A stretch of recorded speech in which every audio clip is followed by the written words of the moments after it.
आज के लेक्चर में हमारे पास क्वेश्चन है 9.56। क्वेश्चन की स्टेटमेंट पढ़ लेते हैं। For each of the following symmetric matrix A, हमारे पास सिमेट्रिक मैट्रिक्स कौन सी होती है?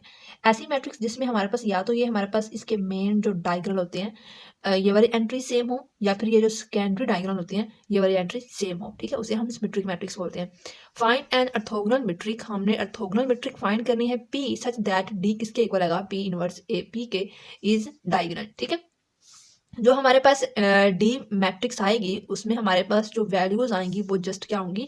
डायगोनल होंगी। ठीक है, ये इसका ए पार्ट है। ए पार्ट को सॉल्व करने से पहले हम इसका बी पार्ट देखते हैं। इसका हमारे पास बी पार्ट है। बी पार्ट में हमारे पास मैट्रिक्स गिवन है 4 -1 और 4। ये हमारे पास क्या है? एक सिमेट्री मैट्रिक्स है। ये देखिए, इसकी जो है वो डायगोनल एंट्रीज भी, प्रिंसिपल जो डायगोनल है वो भी सेम है और सेकेंडरी डायगोनल की एंट्रीज भी सेम है। तो जस्ट एक डायगोनल की एंट्री सेम होनी चाहिए, चाहे वो प्रिंसिपल डायगोनल की हो चाहे वो सेकेंडरी डायगोनल की हो। इसकी अब हमने सबसे पहले क्या करनी है? अगर हमने इसका फाइंड करना है eigen values, orthogonal matrix find करनी है, तो उसके लिए हमें पहले क्या फाइंड करना पड़ेगा? इसका डायगोनल फाइंड करना पड़ेगा, आइगन वैल्यूज फाइंड करना पड़ेंगी। आइगन वैल्यूज कैसे फाइंड करते हैं? ये हमारे पास अगर 2x2 का मैट्रिक्स था तो हम ये कैरेक्टरिस्टिक पोलिनोमियल फाइंड करेंगे। कैरेक्टरिस्टिक पोलिनोमियल 2x2 मैट्रिक्स से क्या होती है? Delta t is equal to t square minus trace of A matrix into t plus determinant of this matrix. सबसे पहले हमें इसका ट्रेस पता होना चाहिए। ट्रेस किसे कहते हैं? जो हमारे पास प्रिंसिपल डायगोनल होता है उसकी वैल्यूज को ऐड करने से हमारे पास ट्रेस आता है। तो यहाँ पे हमारे पास इसका प्रिंसिपल डायग्राम की जो एलिमेंट्स हैं वो 4 है और ये भी 4 है। इन दोनों को ऐड करेंगे तो ये हमारे पास क्या आ जाएगा? 8।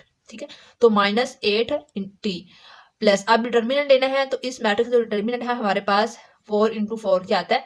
16 और 16 -1 तो क्या आएगा? 17।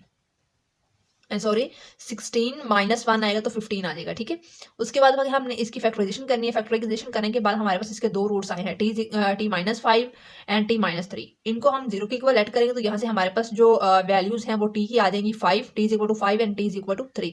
अब आइगन वैल्यूज को हम इस बुक में लैम्डा से डिनोट कर रहे हैं, तो इसलिए मैंने t को रिप्लेस कर दिया लैम्डा से। तो लैम्डा = 5 और लैम्डा = 3। ये हमारे पास क्या है? आइगन वैल्यूज हैं। अब हमने क्या करना है? आइगन वैल्यूज के, हर आइगन वैल्यूज के कोरोस्पोंडिंग आइगन वेक्टर फाइंड करने हैं। तो सबसे पहले हम देख लेते हैं लैम्डा = 5 के लिए हमारे पास आइगन वेक्टर क्या आएगा। आइगन वेक्टर फाइंड करने के लिए हमारे पास ये फार्मूला होता है matrix M minus lambda identity matrix. ठीक है, अब मैट्रिक्स हमारे पास क्या है? यहाँ पे A मैट्रिक्स है तो यहाँ मैंने लिख दिया A माइनस लैम्डा की वैल्यू क्या है? 5 into identity matrix. Matrix A की वैल्यू लिखी -5 इंटू आइडेंटिटी मैट्रिक्स। इस 5 को अंदर मल्टीप्लाई करेंगे और ये दोनों मैट्रिक्स को आपस में सब्ट्रैक्ट कर देंगे। कैसे सब्ट्रैक्ट करते हैं? इस मैट्रिक्स का फर्स्ट एलिमेंट को इस मैट्रिक्स के फर्स्ट एलिमेंट से सब्ट्रैक्ट कर देंगे, इसके सेकंड एलिमेंट को सेकंड से सब्ट्रैक्ट करेंगे, इसी तरह। तो हमारे पास यहाँ पे ये मैट्रिक्स आ जाएगी -1 -1 -1 -1। यहाँ से हमारे पास इक्वेशन क्या बनेगी? -x - y = 0 and second one row से हमारे पास इक्वेशन बनेगी -x - y = 0। यहाँ से माइनस कॉमन ले लो तो ये x + y हमारे पास आ जाएगा। ठीक है, ये दोनों डिपेंडेंट इक्वेशंस है तो इसीलिए मैंने यहाँ से एक इक्वेशन ले ली x + y = 0। अब यहाँ पे देखिए हमारे पास x जो फर्स्ट टर्म है ये क्या है? लीडिंग टर्म है। ये लीडिंग टर्म है तो हमारे पास इस इक्वेशन में फ्री वेरिएबल क्या है? एक हमारे पास फ्री वेरिएबल है और जितने हमारे पास फ्री वेरिएबल हों उतने हमारे पास वेक्टर्स आते हैं। अब यहाँ पे एक फ्री वेरिएबल है तो हमें इस आइगन वैल्यू के कोरोस्पोंडिंग एक ही वेक्टर मिलेगा। कैसे मिलेगा? मैंने y की वैल्यू को 1 पुट किया, y की वैल्यू को 1 रखा, खुद से लेट किया क्योंकि मैं 0 नहीं ले सकती। क्यों? क्योंकि अगर मैं 0 लेती हूँ तो ये सोल्यूशन क्या हो जाएगा? ट्रिवियल सोल्यूशन हो जाएगा। x की वैल्यू भी 0 आ जाएगी और y की वैल्यू भी 0 आ जाएगी। तो 0 तो हमारे पास हर लीनियर इक्वेशन का सोल्यूशन जरूर एग्जिस्ट करता है। 0 के अलावा हमने चेक करना होता है तो इसलिए मैंने y की वैल्यू क्या लेट की है? 1 लेट की है। आप लोग y की वैल्यू कुछ भी ले सकते हैं लेकिन वह 0 के अलावा लीजिएगा। ठीक है, अब यहाँ पे मैंने y की वैल्यू 1 ली है तो x की वैल्यू क्या आ जाएगी? 1 इस तरफ आके माइनस का हो जाएगा तो x की वैल्यू -1 आ जाएगी। तो इस आइगन वैल्यू के कोरोस्पोंडिंग हमें ये वाला वेक्टर मिल गया। ठीक है, अब हमने क्या करना है? सेकंड आइगन वैल्यूज लेनी है। सेकंड आइगन वैल्यू को लेके हमने क्या फाइंड करना है? इसके कोरोस्पोंडिंग वेक्टर फाइंड करना है। तो अगेन इसके लिए भी हम यही फार्मूला यूज करेंगे। तो मैंने क्या किया? मैट्रिक्स की जगह पे A मैट्रिक्स लिख दिया -3 आइडेंटिटी मैट्रिक्स और इनको हमने सब्ट्रैक्ट करना है, इनको सोल्व करना है। जब इनको सोल्व करेंगे तो यहाँ पे हमारे पास जो मैट्रिक्स आई है यहाँ से हम सोल्यूशन क्या लिख सकते हैं? x - y = 0 -x + y = 0। यहाँ से माइनस कॉमन ले लेंगे तो ये हमारे पास क्या आ जाएगा? x - y और ये भी x - y है तो ये दोनों क्या होगी? डिपेंडेंट इक्वेशंस होगी। यहाँ से हम एक इक्वेशन पिक कर लेंगे x - y किसके इक्वल है? 0 के। अब हम क्या करेंगे, यहाँ पे भी हमारे पास एक ही लीडिंग टर्म है और एक ही फ्री वेरिएबल है। अगर एक फ्री वेरिएबल है तो इसके क्रॉसपोंडिंग हमें एक ही वेक्टर मिलेगा, ठीक है। y की वैल्यू मैंने 1 रखी है तो x की वैल्यू क्या आ जाएगी, वो भी 1 आ जाएगी। अब देखें यहाँ पे लिखा हुआ है eigenvectors corresponding to lambda is equal to 3, यानी कि ये हमें आइगन वेक्टर मिला है corresponding to this eigenvalues. अब हमने क्या कहा हुआ है, सिंस ए इज सिमेट्रिक, हमें पता है ए जो मैट्रिक्स हमें गिवन थी वो क्या थी, सिमेट्रिक मैट्रिक्स थी। The eigenvectors v1 and v2 are orthogonal. ये जो हमारे पास अगर ए जो है वो सिमेट्रिक मैट्रिक्स है तो जो इसके क्रॉसपोंडिंग हमें वेक्टर्स मिले हैं वो क्या है, वो ऑर्थोगोनल है। अब इन वेक्टर्स को हमने क्या करना है, नॉर्मलाइज करना है, यानी कि इनके नॉर्म फाइंड करने हैं। तो v1 and v2 obtain the unit vector, ठीक है। अब v1 का यूनिट वेक्टर फाइंड करेंगे तो हमें पता है यूनिट वेक्टर की डेफिनेशन क्या होती है, वेक्टर ओवर वेक्टर की मैग्नीट्यूड। तो वेक्टर हमारे पास क्या था, -1, -1, मैंने लिख दिया और इन दोनों की जो मैग्नीट्यूड हमारे पास क्या आ जाएगी, स्क्वायर रूट 2। क्यों, कैसे, -1 का स्क्वायर +1 का स्क्वायर और अंडर रूट होल का अंडर रूट, तो ये हमारे पास क्या आ जाएगा, स्क्वायर रूट 2। इसके लिए जब स्क्वायर रूट 2 आ जाएगा, इसके बाद हमने v2 वेक्टर की मैग्नीट्यूड यूनिट वेक्टर फाइंड करना है। तो v2 वेक्टर ओवर v2 की मैग्नीट्यूड, तो हमारे पास v2 वेक्टर क्या है, 1 और 1, तो ये भी हमारे पास क्या आ जाएगा, 1 over square root 2, 1 over square root 2। अब हमने क्या कहा था, हमने कहा था जो p मैट्रिक्स आएगी उसके कॉलम्स क्या होंगे, उसके कॉलम जो है वो यूनिट वेक्टर होंगे, ठीक है, वो ऑर्थोगोनल होंगे। तो अब हमने यहाँ पे देखा था let P be the matrix whose columns are the unit vector v1 and v2। अब ये P मैट्रिक्स को मैंने इन v1 यूनिट वेक्टर को और v2 यूनिट वेक्टर को एक मैट्रिक्स में लिख दिया। तो -1 over square root 2, 1 over square root 2, यहाँ पे इनको कॉलम वाइज लिखना है, ठीक है। अब v2 वेक्टर को मैंने क्या लिखा, 1 ओवर स्क्वायर रूट 2 और 1 over square root 2 and d is equal to, हमें पता है P इनवर्स AP की इक्वल होता है। अब इसी मैट्रिक्स का P इनवर्स आप लोग फाइंड कीजिएगा, ठीक है। P इनवर्स जब फाइंड करेंगे, ए मैट्रिक्स को अंदर रखेंगे और पी मैट्रिक्स यही रखेंगे, तीनों मैट्रिक्स को आपस में मल्टीप्लाई करेंगे। इसको कैलकुलेटर से सोल्व कर लीजिएगा। मैंने प्रीवियस लेक्चर्स में किस तरह हम मैट्रिक्स का इन्वर्स फाइंड करते हैं, डिटर्मिनेंट फाइंड करते हैं एंड तीन मैट्रिक्स को आपस में मल्टीप्लाई करते हैं, सारा मेथड बताया, तो आप लोग वो वीडियोस भी देख लीजिएगा।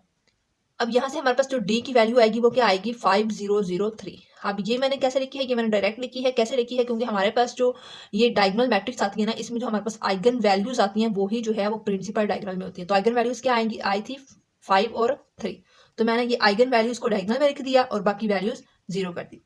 अब इसका जो हमारे पास सी पार्ट है वो हमारे पास सोल्व प्रॉब्लम है 9.24, तो वो एग्जैक्टली सेम है, आप लोग वहां से देख के कर लीजिएगा। अब इसका ए पार्ट देखते हैं। इसका हमारे पास ए पार्ट है। सबसे पहले इसी मैट्रिक्स की हमने क्या फाइंड करनी है, कैरेक्टरिस्टिक पोलिनोमियल फाइंड करनी है। पहले चेक करते हैं कि ये सिमेट्रिक है या नहीं। तो यहाँ पे देखिए इसकी जो सेकेंडरी डायगोनल है वो क्या है, वो वैल्यूज सेम है। तो ये हमारे पास क्या है, जो मेट्रिक है वो मैट्रिक्स है वो सिमेट्रिक है, ठीक है। तो अब हमने यहाँ से कैरेक्टरिस्टिक पोलिनोमियल फाइंड की है। अगर ये 2/2 का मैट्रिक्स है तो हमारे पास इसकी कैरेक्टरिस्टिक पोलिनोमियल जो आएगी वो क्या आएगी, delta t is equal to t square plus trace of A t plus determinant of this. अब इसका ट्रेस क्या आएगा, 5 प्लस इंटू -1, तो 5 - 1 क्या आ जाएगा, 4। क्यों, क्योंकि हम प्रिंसिपल डायगोनल के एंट्रीज को ऐड करते हैं। ये T square plus 4t minus इसका डिटर्मिनेंट क्या आएगा, 5 को -1 से मल्टीप्लाई करें -5, तो -4 को 4 से 16, तो -5 -16 हमारे पास क्या आ जाएगा, -21। इसको फैक्टराइज करेंगे तो ये t + 7 और t - 3 आ जाएगा। यहाँ से हमारे पास जो वैल्यूज आएंगी इनको 0 के इक्वल लेट करने के बाद t की वैल्यू आएगी -7 एंड t की वैल्यू आएगी 3। टी को हमने रिप्लेस कर देना लैम्डा से, क्योंकि आइगन वैल्यूज को हम इस बुक में लैम्डा से डिनोट कर रहे हैं। तो ये हमारे पास लैम्डा किसके इक्वल आ जाएगा, -7 into lambda is equal to 3, ठीक है। तो ये हमारे पास जो दो आइगन वैल्यूज आ गई हैं। अब इन्हीं दो आइगन वैल्यूज के क्रॉसपोंडिंग हमें वेक्टर्स मिलेंगे, ठीक है। तो फर्स्ट वन मैंने यहाँ पे लैम्डा इज इक्वल टू 3 ले लिया, ठीक है।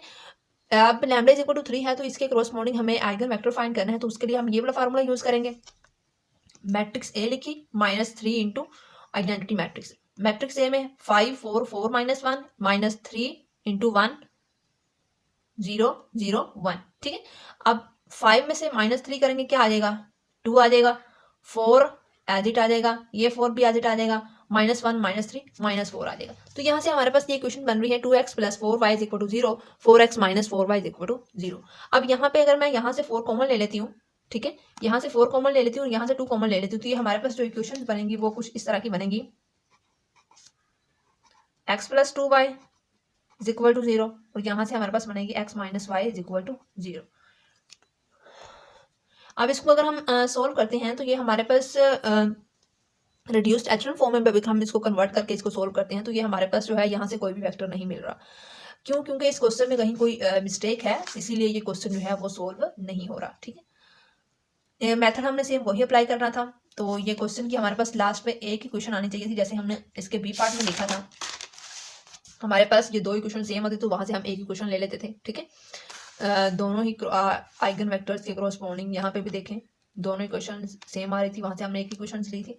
तो यहाँ पे कुछ इस तरह का केस जो है वो नहीं बन रहा, तो इसीलिए ये जो है इसका सोल्यूशन पॉसिबल नहीं है।